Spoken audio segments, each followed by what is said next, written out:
नमस्कार श्रोते हो. अगं अपर्णा, अगदी इन्फॉर्मलीच आपण हा व्हिडिओ करत आहोत. हो. आता सुट्ट्या लागल्या आहेत बरोबर. आणि वाचनामध्ये बरेच ग्रंथ म्हणा किंवा संत चरित्र, संत लीला अशा आल्या. पण माझ्या मनामध्ये राहून राहून एक प्रश्न आला की भक्त श्रेष्ठांना एवढे तारक आध्यात्मिक सामर्थ्य येतं कुठून? कारण काळाची गरज आहे आध्यात्मिक सामर्थ्य किंवा सहनशीलता, तितिक्षा, धैर्य ही काळाची आजच्या गरजच अगदी आहे. अगदी. तर मग हे कसं बरं त्यांना जमतं? मग आपल्याला का बरं जमू नये? हा थोडा आढावा घेतला आणि अगदी तुला सांगते ना, मला बरोबर त्याच दिवशी नेमकं उत्तर सापडलं. थोडं शेअर करण्याचा मानस आहे माझा. तर तूही बघ, त्याच्यात प्रयत्न करूया आपण दोघी. खूपच छान आहे आणि हा विचार येणं आणि आपल्याला असं करावंसं वाटणं हे पण एक खरं तर भाग्याचंच लक्षण आहे. तेव्हा लगेचच मला ना भक्तिसूत्र हा ग्रंथ दिसला आणि त्याच्यामध्ये आपला नारद भक्तिसूत्र. तर त्यामध्ये मी बघत होते की कुठेतरी आपल्याला उत्तर नक्की मिळतं बरं, जेव्हा इच्छा असते तेव्हा. आणि बघ, मला एक वेचा मिळाला, त्यातनं मला समाधान झालं. बघ, तुलाही होईल.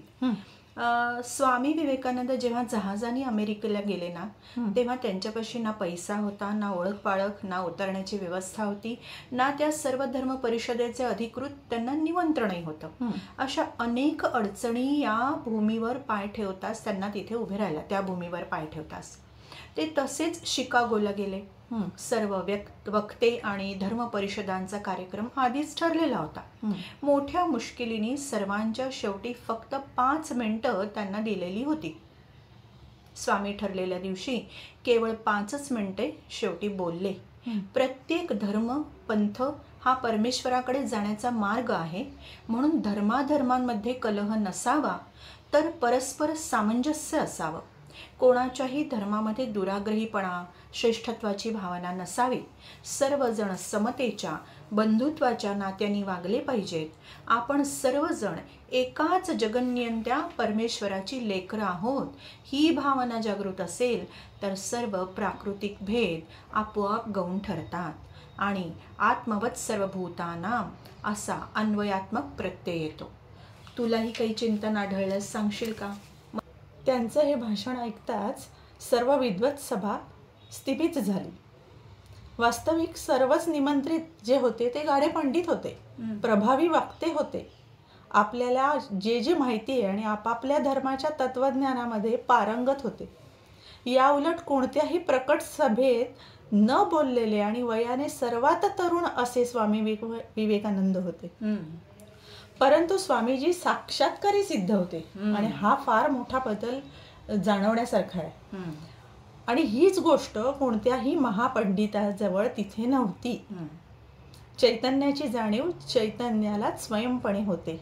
या न्यायाने स्वामी विवेकानंदांचे पूर्ण सत्याचे बोल सर्व श्रोत्यांच्या अंतःकरणात खोलवर रुजले.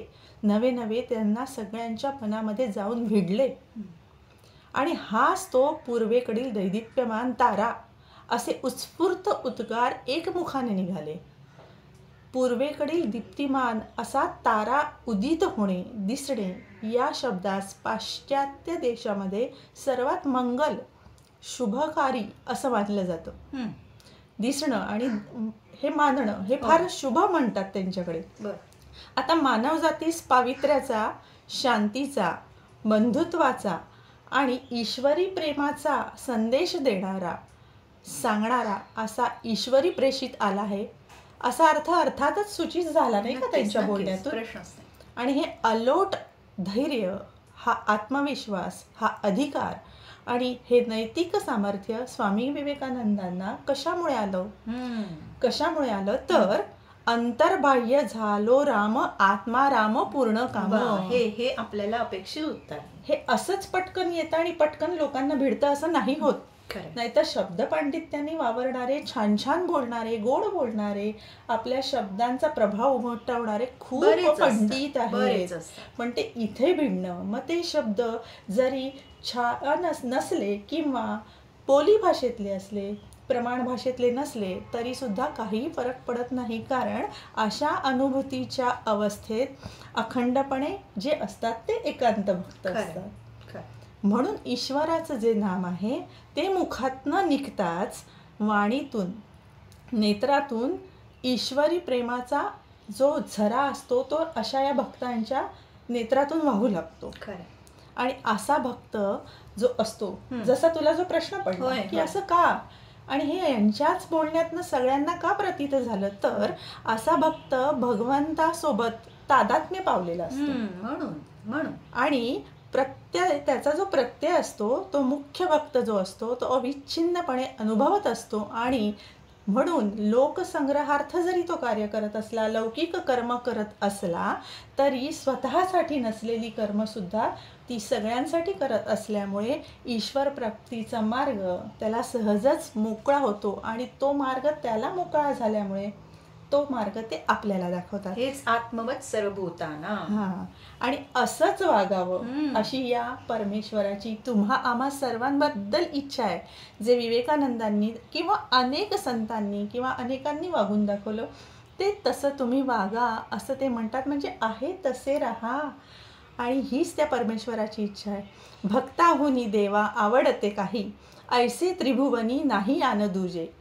नावडे वैकुंठी शिराचा सागर, धरोनी अंतर आहे दासा. तुका म्हणे भक्ती सुखाचा बातीला, आणि का विठ्ठला धर्म नाही. भगवान गोपाल कृष्ण महाराज की जय.